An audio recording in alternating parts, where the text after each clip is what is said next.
بسم اللہ الرحمن الرحیم۔ کیا آپ جانتے ہیں کہ اگر کوئی شخص بیماری یا معذوری کی وجہ سے روزہ نہیں رکھ سکتا تو اسلام نے اس کے لیے بھی ایک خوبصورت راستہ رکھا ہے۔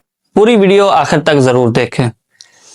رمضان مبارک کا مہینہ اللہ تعالیٰ کی رحمتوں اور برکتوں کا مہینہ ہے۔ اللہ تعالیٰ نے قرآن پاک میں ارشاد فرمایا، یا ایھا الذین آمنوا کتب علیکم الصیام، اے ایمان والو تم پر روزے فرض کیے گئے ہیں۔ نبی پاک صلی اللہ تعالی علیہ وآلہ وسلم نے ارشاد فرمایا، جس شخص نے ایمان اور ثواب کی نیت سے رمضان کے روزے رکھے اس کے پچھلے گناہ اللہ تعالیٰ معاف فرما دیتا ہے۔ روزہ انسان کو تقوی، صبر اور اللہ کی قربت عطا کرتا ہے۔ یہ صرف بھوک پیاس کا نام نہیں، یہ روح کی پاکیزگی کا ذریعہ ہے۔ لیکن فدیہ کیا چیز ہوتی ہے؟ فدیہ کس لیے دیا جاتا ہے؟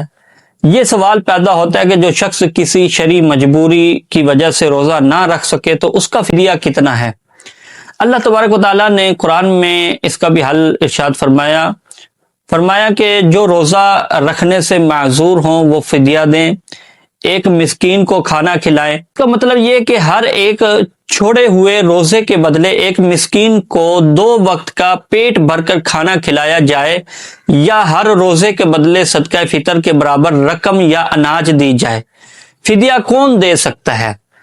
تو یہ بات بھی ذہن نشین رکھیں اور بہت سمجھنا ضروری ہے کہ فدیہ ہر کوئی نہیں دے سکتا۔ فدیہ صرف اس شخص پر واجب ہے جو اتنا بیمار ہو کہ صحت یاب ہونے کی کبھی امید نہ ہو، یعنی یہ بیماری مستقل ہو، عارضی نہ ہو۔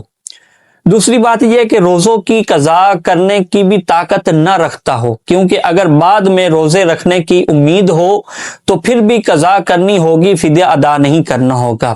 تیسری بات یہ ہے کہ جو شرعی طور پر روزہ نہ رکھنے کی اجازت رکھتے ہوں، جیسے کہ انتہائی بوڑھے افراد جن میں روزے کی طاقت نہ ہو، یا ایسے مریض جن کا مرض لا علاج ہو، فدیہ کیسے ادا کریں؟ اب آتے ہیں سب سے اہم بات کی طرف کہ فدیہ کیسے ادا کیا جائے۔ ہر روزے کے بدلے صدقہ فطر کے برابر رقم یا گندم وغیرہ دی جائے گی۔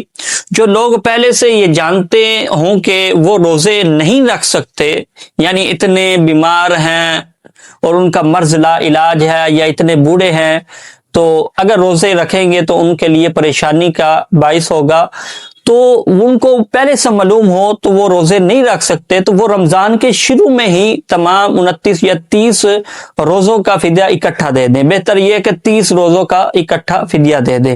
یہ فدیہ مختلف مساکین کو دیا جا سکتا ہے، یعنی ہر روزے کا فدیہ ایک الگ مسکین کو بھی دیا جا سکتا ہے، اور اگر کوئی چاہے تو ایک ہی مسکین کو تمام فدیہ بھی دے سکتا ہے۔ اور یہ فدیہ دینے کے جو لوگ ہیں جن کو دیا جا سکتا ہے وہ غریب، مسکین، جو ضرورت مند ہوں۔ اللہ تعالیٰ کی شان دیکھیں کہ اللہ تعالیٰ نے ایسے بندوں کو بھی رمضان کی رحمت سے محروم نہیں رکھا جو بیماری یا معذوری کی وجہ سے روزہ نہیں رکھ سکتے۔